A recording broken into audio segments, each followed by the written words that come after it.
आपको क्या करना है ये इन दोनों महापुरुषों ने बता दिया, और मेरे भाई विनोद ने भी। राइट? एग्री करते हैं? क्या करना है सबको पता है। मैं प्रयास करूंगा कि आपको समझा सकूं कि कैसे करना है। हाउ, तीन ही तो प्रश्न होते हैं ना, what, how and why. What इन्होंने बता दिया, हाउ मैं बता दूंगा, व्हाई का भगवान श्री कृष्ण उत्तर दे सकते हैं, मेरा सामर्थ्य नहीं है, गीता में दे दिया उन्होंने। व्हाई, धर्म युद्ध क्यों किया जाए। हे केशव, जब ज्ञान कर्म के तुलना में श्रेष्ठ है तो मुझे सघन कर्म में क्यों लगाते हो। फंडामेंटल क्वेश्चन अर्जुन ने उठा दिया था। इसका कृष्ण उत्तर देते हैं, मेरा जीवन तो कम से कम इस श्लोक के बाद रूपांतरित हो गया, और सब साधना, सब भक्ति, सब पूजा, सब ध्यान, सब मेडिटेशन मैंने उस दिन ताक में रख दिया, क्योंकि योगेश्वर भगवान कृष्ण कहते हैं, न मे पार्थस्ति कर्तव्यम त्रिषु लोकेषु किंचन। हे अर्जुन, इन तीनों लोकों में मुझे कोई कर्तव्य करने को शेष है क्या। आप बताएं हैं?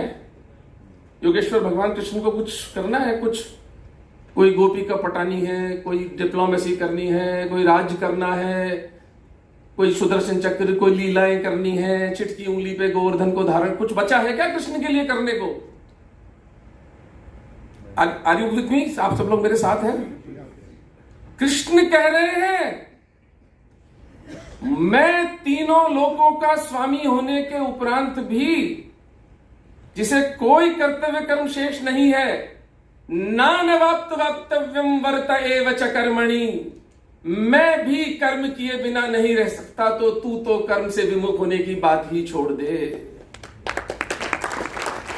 बड़े से बड़ा दुर्भाग्य इस देश का, ये जो बैठे हैं मठ खोल खोल कर, ये किससे भाग रहे हैं कोई पूछे इनकी, इनसे पूछे कोई, थोड़ी शालीनता रख लेता हूं। इस देश के अंदर 1000 यति नरसिम्हानंद होने चाहिए अगर आपको इन मलेच्छों से जीतना है तो। एक अकेला व्यक्ति, किस तरह से इनका अपमान होता है, कभी पुलिस के केस होते हैं। जिस व्यक्ति को सर पर धारण करना चाहिए हिंदू समाज को, वो इस तरह उपेक्षित और अपमानित। यह हमारा क्राइसिस है, यह हमारा श्राप है हमारी बुद्धि के ऊपर, जो हिंदू धर्म का जो विचार धन क्षीण हुआ। तो मैं बताता हूं आपको कि आप ये सब कैसे करेंगे। Do we have the screen? Good. नहीं, ये वीडियो लास्ट में, ये लास्ट में। महाराणा कुंभा वाला वीडियो निकाल के रखो। बहुत से लोग कहते हैं इस देश के अंदर मुसलमानों ने आके हमें मनुष्य बनाया, उससे पहले हम जाहिल थे। राइट? You realise? करेगा वो अलग बात है। मेरी बेटी की शादी किसी आईएएस अफसर से हो जाए, 5 BHK से 6 BHK में चला जाऊं, 20 लाख की गाड़ी से 40 लाख की गाड़ी पे चला जाऊं, कोई ये सोचने को राजी नहीं है कि आज के 10 वर्ष बाद जब तुम्हारी बेटी मेडिकल कॉलेज या इंजीनियरिंग कॉलेज में पढ़ने के लिए हवाई यात्रा कर रही होगी, उसके आसपास जब 30% टीचर किस्म के लोग होंगे, तो तुम्हारा पैसा तुम्हारे किस काम आएगा। हिंदू समाज भविष्य की ओर कबूतर की भांति आंखें मीच कर बैठ गया है,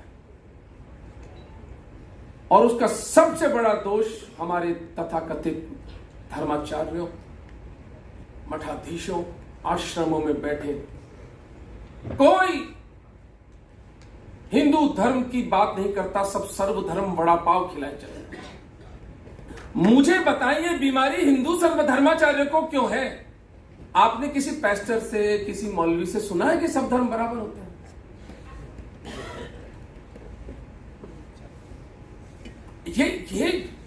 ये व्यभिचार अब नहीं चलने दिया जा सकता। मैं जब कभी मैं तो वैसे कथा वथाओं में जाता कम ही हूं, लेकिन कहीं जाना हो जाए तो मैं खड़े होकर बीच से पूछता हूं, आप सब धर्मों को बराबर किस दृष्टि से बता रहे हैं?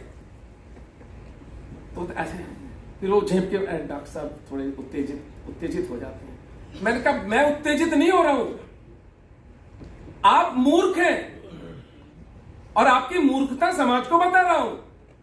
उत्तेजना का सवाल नहीं है। आपने पढ़ा है, कंपैरेटिव थियोलॉजी पढ़ी है आपने, धर्मों का तुलनात्मक अध्ययन किया है?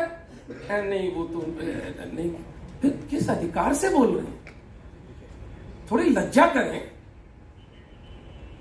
थोड़ा शर्माएं कि जिस विषय पर आपकी अथॉरिटी नहीं है उस पर आप इतनी प्रामाणिकता से बोले चले जा रहे हैं। हमारा क्राइसिस है हिंदुओं का विचार धन लगभग समाप्त हो चुका था। वो तो महादेव ने फिर इंटरनेट भेज दिया। मैंने आपको क्या कहा था? वॉट राजीव सिंह जी और यति जी बता के गए हैं, मैं आपको हाउ बताऊंगा। इंटरनेट इज द टूल जिसको ये माफिया सरवाइव कर ही नहीं सकते। सत्य हर चौराहे से बोला जाएगा, प्रामाणिकता के साथ बोला जाएगा। मैं गत 2 वर्षों से तो इतिहास पर बोल ही रहा हूं, और जो कुछ भी पाकिस्तान में विस्थापित हिंदुओं के साथ जो उनकी दुर्दशा है उसका संज्ञान तो इस देश की सबसे बड़ी पॉलिटिकल पार्टी ने भी लिया 2014 में।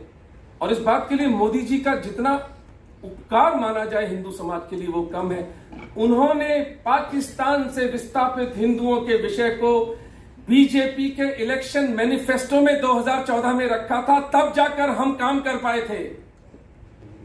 यह कोई छोटी घटना नहीं है। इस बात के लिए उस महापुरुष का हमें ऋणी होना चाहिए, वरना ये विषय समाज को नहीं पता चलता। एक ओमेंदर रत्तू के भौंकने से समाज नहीं जाग रहा। ये जाग रहा है जब इस देश की व्यवस्था करवट ले रही है। हमको अब एक ऐसे निर्णायक मोड़ पे हम आ चुके हैं जहां हमें ये निर्णय करना होगा कि हम अपने कंफर्ट जोन से बाहर आकर सत्य सनातन हिंदू धर्म की रक्षा के लिए क्या कर सकते हैं। आप मजे की बात बताता हूं आपको कुछ करना ही नहीं है। करने के लिए आजाद विनोद जैसे योद्धा हैं हमारे पास, बोलने के लिए श्री यति नरसिम्हानंद जैसे प्रखर वक्ता हैं हमारे पास, जो पूरा बिना लाग लपेट के पूरी बात बोल रहे हैं।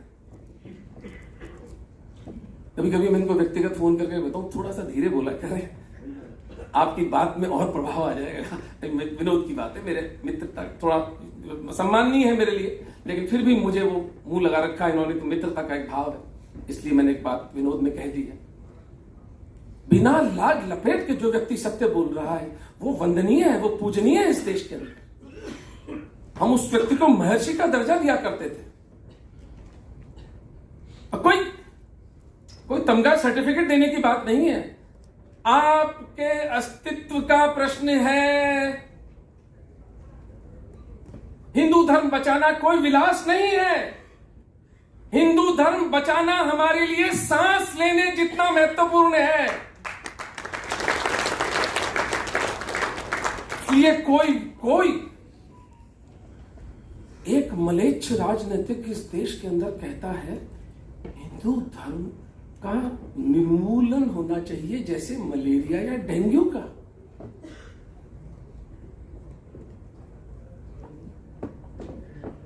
आपकी जानकारी में, आपके संबंधियों में, चाचा बाबा में कोई कांग्रेस का पार्षद कोई एमएलए एमपी तो होगा ना। उसको अपने घर कभी आने मत देना। मेरे घर में कांग्रेसियों का आना वर्जित है।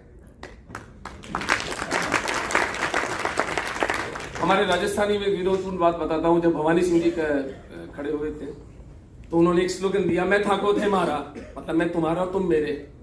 तो मेरे दादू साहब घृणा करते थे कांग्रेस से, वो वहीं से आ रहा है बीच। तो मेरे दादू साहब से मिलने कुछ उनके कैंपेनिंग करने आए तो बोले, मैं थाको थे मारा कह रहे हो चले थे था कह मैं मां कह, तुम वहीं रहो हम इधर रहेंगे। कांग्रेस खुला समझौता कर चुकी है भारत को तोड़ने वाली शक्तियों के साथ। कोई है यहां पर महानुभाव जो मानता है कि नहीं ऐसा नहीं है? तो फिर आप मुझे बताएं, जो व्यक्ति आपके देश, आपके धर्म, आपके परिवार, आपकी बच्ची को मारने निकला है, उसको पराजित करने निकला है, आपको उसके साथ बैठ के खाना पीना करना चाहिए? उसको लज्जित करिए, उसका अपमान करिए कि तू देशद्रोही है, तू धर्मद्रोही है। मुझे कोई लेना देना नहीं देशद्रोही धर्मद्रोही आदमी से। हाथ उठाकर वचन लीजिए, किसी कांग्रेसी के साथ कभी पानी भी नहीं पिएंगे। वो है व्यक्ति जिससे हमें घृणा करनी चाहिए। वो ताकत है कांग्रेस की जिसको हमें नेस्तनाबूद करना है। बात कांग्रेस की नहीं है। और जो भी ये जो मेंढक उगाए हैं, स्वयंभू जन लोकपाल को पालने वाले, और स्वयंभू जो छी छी छी करके अजीब सी भाषा में बंगाल में पता नहीं क्या बोलती है। जलते घर को देखने वालों, फूस का छप्पर आपका है। सरकसी हिंदुओं के लिए कह रहा हूं, आपको आएंगे बहुत से सरकसी हिंदू समझाने के लिए। अरे यार इतना क्या रैबिड होता है। मेरे को कहते थे आज से 15 वर्ष पहले, यार रोमेंद्र तू डॉक्टर है पढ़े। अरे मैंने कहा डॉक्टर है तो कहा भाई बेटी की गर्दन कटवाने के लिए डॉक्टर बने थे क्या? डॉक्टर है तो क्या सत्य सनातन हिंदू धर्म के साथ द्रोह करने के लिए पढ़ाई की थी क्या? नहीं चाहिए ऐसी पढ़ाई। माफ करो अनपढ़ अच्छे भैया, माफ करो, नहीं चाहिए हमको ऐसी अंग्रेजी पढ़ाई। जलते घर को देखने वालों, फूस का छप्पर आपका है। आप सोच रहे हो कि पड़ोसी के घर में आग लगी है। आप सोच रहे हो पड़ोसी की छोटी 15 साल की बच्ची उठी है। वो बच्ची आपकी है। कैसे समझाऊं आपको कि वो बच्ची आपकी है?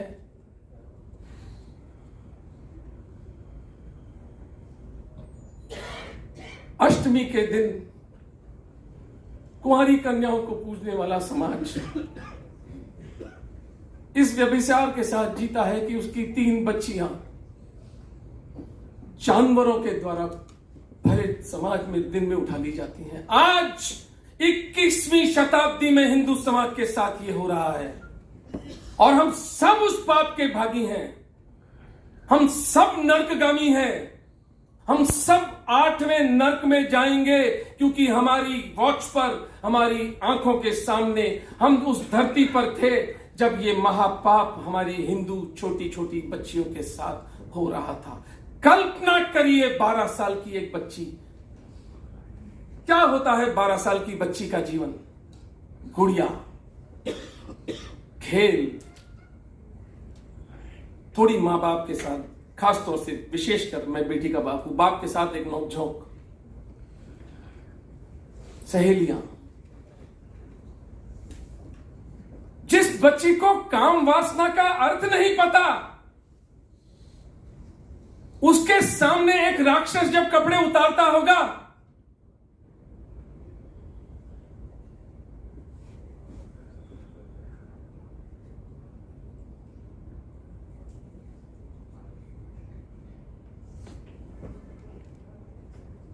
दादा जैसे लोग मुझे कहते हैं मैं पाकिस्तान के हिंदुओं को बचाता हूं, मैं कहता हूं ये मुझे बचाते हैं, मैं इनको क्या बचाऊंगा दादा। मेरे सड़े गले निरर्थक जीवन को अगर कोई अर्थ मिला तो पाकिस्तान के हिंदुओं की वजह से मिला, लेकिन उसके लिए, मेरे जीवन में अर्थ के लिए वो कितना बड़ा मूल्य चुका रहे हैं।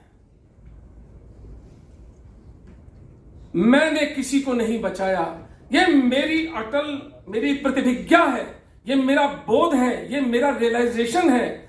मैंने पाकिस्तान के हिंदुओं को नहीं बचाया, पाकिस्तान के हिंदू सिखों ने मुझे बचाया है। क्योंकि जब मैं इनको देखता हूं और अपने आसपास देखता हूं कि चावल की बोरी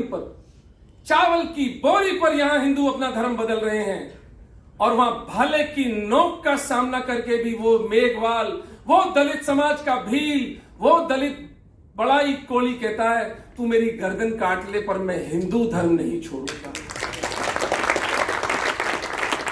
तो आप सोचने पर बाध्य होते हो कि ये कोई विलक्षण घटना घट रही है, ये चमत्कार हो आंखों के सामने दादा।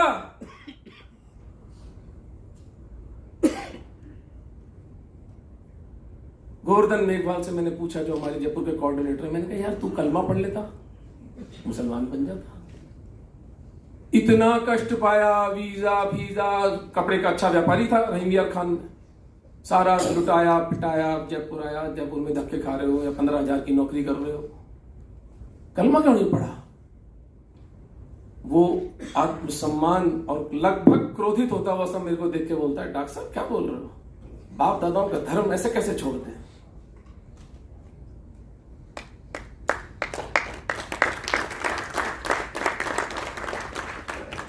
मरे हुए बाप दादाओं के प्रति ऐसी निष्ठा देखी है आपने? हम तो जीती जागती बेटी के प्रति निष्ठावान नहीं है। जिस बेटी को संसार में लाए थे और एक ही वचन था, जलते घर को देखने वालों फूस का छप्पर आपका है। वो बात समाप्त कर दूं, उसके पीछे तेज हवा है, आगे मुकद्दर आपका है। उसके कत्ल पर मैं भी चुप था, मेरा नंबर अब आया, मेरे कत्ल पर आप भी चुप हो, अगला नंबर आपका है। यदि हिंदू समाज इतना मूर्ख हो चुका है कि उसे आती हुई मौत, आता हुआ और नर्क, देखिए कुछ चीजें जो मौत से भी नीचे हैं, अंबर मौत से भी भयानक क्या हो सकता है?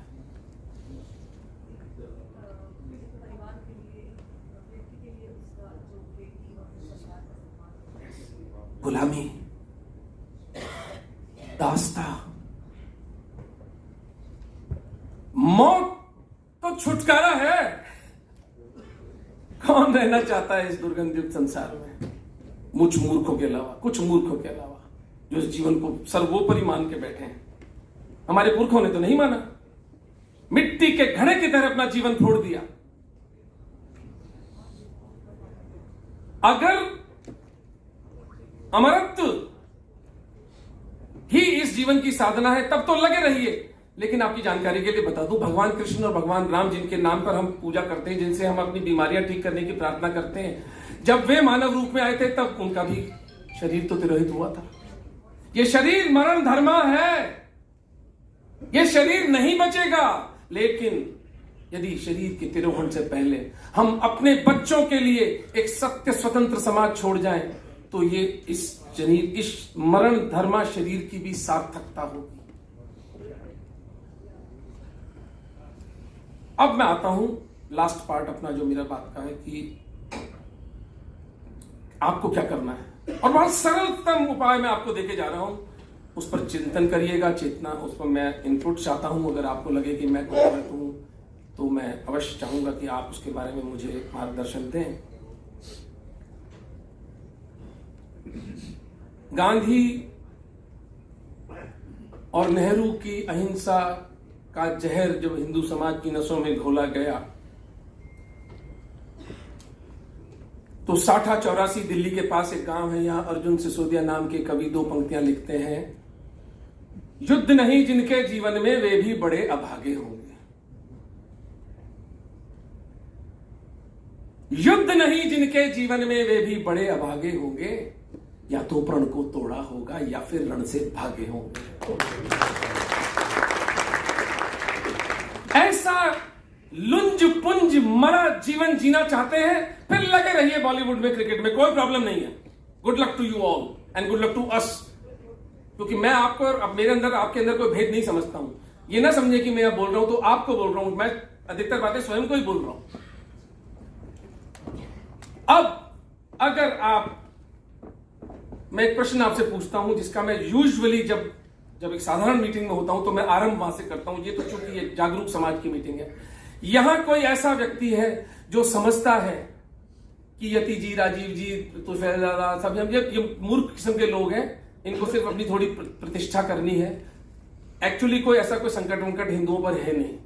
अब आराम से लाइफ चलती रहेगी। 5000 साल पुराना हमारा, 10,000 साल पुराना, 8,000 साल पुराना धर्म है, तब कुछ नहीं बिगड़ा तो अब कैसे बिगड़ जाएगा? यति जी आप भी बातें करते हैं साहब, फालतू डरा रहे हैं हमको। कोई है ऐसा व्यक्ति जो ये सोचता है कि हमारे ऊपर अस्तित्व का संकट नहीं है? कोई भी नहीं। अब कहा तो नहीं है सर, लेकिन लोग सवाल ऐसा करते हैं। मैं इस सवाल से बहुत जूझता हूँ। Talk about yourself, don't diffuse. मैं बहुत सेलेक्ट समाज से बात कर रहा हूं। आप मानते हैं कि हिंदुओं पर अस्तित्व का संकट है? बिल्कुल है। क्यों कह रहे नहीं है? 25 साल रह तो गए। आधा घंटा उन पे लगाना पड़ेगा। 25 साल रह आप मुझसे अलग से मिले, मैं आपको बताऊंगा कि कैसे है। नहीं सर, मैं दूसरे संदर्भ में कह रहा हूँ, मैं आपसे एग्री कर रहा हूँ, संकट है। मैं नहीं है का मतलब ऐसा कर रहा हूँ कि अगर हम उठेंगे तो नहीं है। सही है। हम यहाँ बैठे इसलिए हैं कि You are a smart man. Answer my question and then let me build an answer. हिंदुओं पर अस्तित्व का संकट है या नहीं है? है। आपकी बॉडी लैंग्वेज और आप जैसे लिपस्टिक और सब आराम से बढ़िया बढ़िया कपड़े पहन के मफलर लग नहीं रहा कि आपको ऐसा लग रहा है कि आपके अस्तित्व का संकट है। नो, इंटेलिजेंटली सोचो इस बात को मैं क्या कह रहा हूं। आप ऊपरी सतह से ये बात बोल रहे हो, अंदर आपको भी नहीं लग रहा कि खतरा है, वरना मेरी तरह और जति नरसिम्हा की तरह आप भी पागल होकर के कुछ कर रहे होते। यह चुनौती मैं रखता हूं आपके सामने। अगर वाकई अस्तित्व का संकट है तो यार फिर तुम 9 to 5 जॉब करोगे क्या?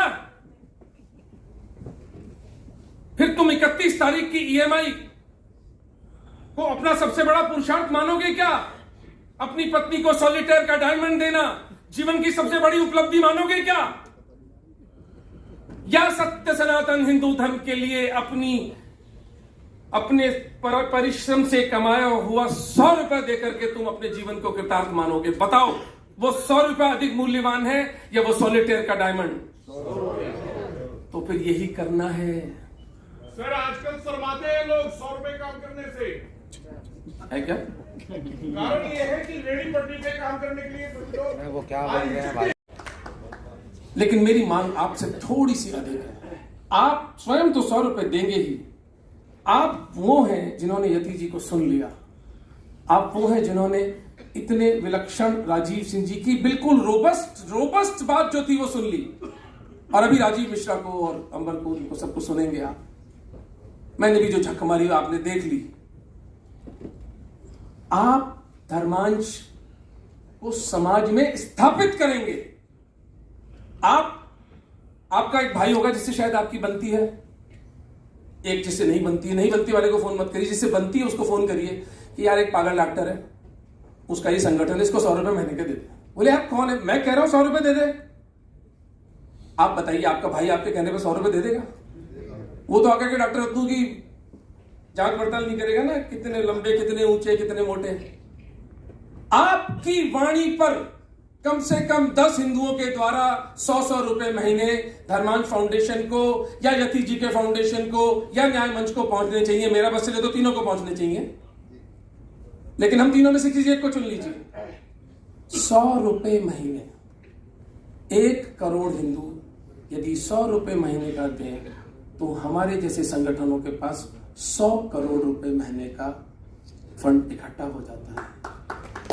एक मिनट, जिस दिन 100 करोड़ आ गए, महादेव की शपथ है, हिंदू धर्म हर भारत विखंडन शक्ति से सदा के लिए मुक्त हो जाएगा। अब आप पूछेंगे 100 करोड़ रुपए से ऐसा क्या हो जाएगा? ये बात मैं आपको यहां सार्वजनिक मंच से नहीं बता सकता। इतना ही बता सकता हूं, विनोद जैसे कार्यकर्ता, बस ये मेरा लास्ट 2 मिनट का वीडियो देखें। हमने उत्तराखंड में राकेश उत्तराखंडी नाम के लड़के को चिन्हित किया, उसको महीने का 40,000 रुपए का धर्मांश में भिजवाता हूं।